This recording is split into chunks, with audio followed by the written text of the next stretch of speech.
ಅವ್ರ ಬಗ್ಗೆ ಏನು ಹೇಳೋದು. 50 ಚಿತ್ರ ನಿರ್ಮಾಣ ಮಾಡಿದಂಥ ಮಹಾನ್ ವ್ಯಕ್ತಿ ಆ್ಯಂಡ್ ಮಹಾನ್ ನಿರ್ಮಾಪಕರು, ಮಹಾನ್ ಅನ್ನದಾತರು ಆ್ಯಂಡ್ ದಕ್ಷ ನಿರ್ದೇಶಕರು, ವೆರಿ ಡಿಸಿಪ್ಲಿನ್ಡ್ ಆ್ಯಂಡ್ ಪ್ರತಿಭಾವಂತ ಕಲಾವಿದ.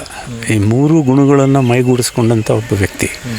ಆ್ಯಂಡ್ ಯಾರಿಗೂ ಯಾವತ್ತೂ ಹರ್ಟ್ ಮಾಡಿದವರಲ್ಲ. ಒಳ್ಳೆ ಚಿತ್ರ ಮಾಡಬೇಕು ಅನ್ನೋದು ಉದ್ದೇಶ ಒಂದೇ ಅವ್ರಿಗಿದ್ದದ್ದು. ಅದು ಆ ಲೊಕೇಶನ್ ಹೇಗಿರಬೇಕು, ಯಾವ ಪಾತ್ರಗಳಿಗೆ ಯಾರು ಕಲಾವಿದರನ್ನ ಸೆಲೆಕ್ಟ್ ಮಾಡಬೇಕು, ಕತೆ ಹೇಗಿರಬೇಕು, ಕತೆ ಅವ್ರಿಗೆ ಭಾಳ ಮುಖ್ಯ.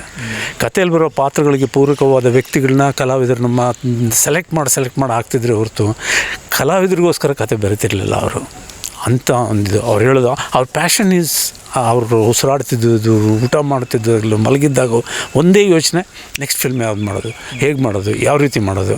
ಯಾವುದೋ ಒಂದು ಕಾರ್ಡ್ನಲ್ಲಿ ತೆಗೆದಿರೋ ಒಂದು ಪಿಕ್ಚರ್ನ ಕುಂತ್ಕೊಂಡು ಟಿ ವಿನಲ್ಲಿ ನೋಡಿದ್ರೆ, ಯಾವುದೋ ವೆಸ್ಟರ್ನ್ ಪಿಕ್ಚರು, ಇಂಗ್ಲೀಷ್ ಪಿಕ್ಚರ್, ಅದನ್ನು ನಾವ್ಯಾಕೆ ಈ ಥರ ಮಾಡಬಾರ್ದಮ್ಮ, ಸರಿ ಆಫ್ರಿಕಾದಲ್ಲಿ ಫಿಲಮ್ ಮಾಡೋಣ.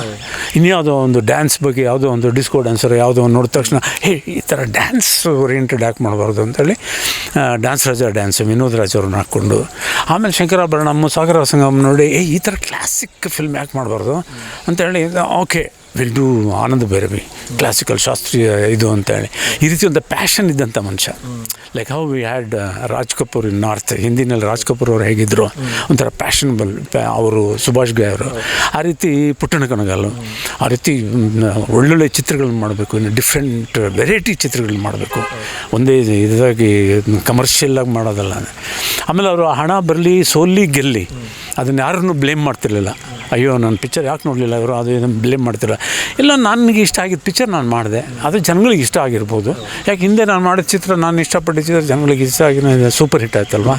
ಆ ಥರ ಒಂದು ಮನೋಭಾವ ಇಟ್ಕೊಂಡವರು ಯಾವತ್ತೂ ಯಾವುದಕ್ಕೂ ಕೊರಗ್ತಿರ್ಲಿಲ್ಲ. ಏನೇ ಕಳ್ಕೊಂಡ್ರು, ಏನೇ ದುಡಿದ್ರು ಅವ್ರಿಗೆ ಒಂದೇ ಸಮ. ಅಯ್ಯೋ ಬರಿಕೈಲಿ ಬಂದ ಕಾರಣ ಚಿತ್ರರಂಗಕ್ಕೆ ಬರಿಕೈಲಿ ಹೋದ್ರು ಏನಂತೆ, ಆ ಥರ ಇದ್ದವರು.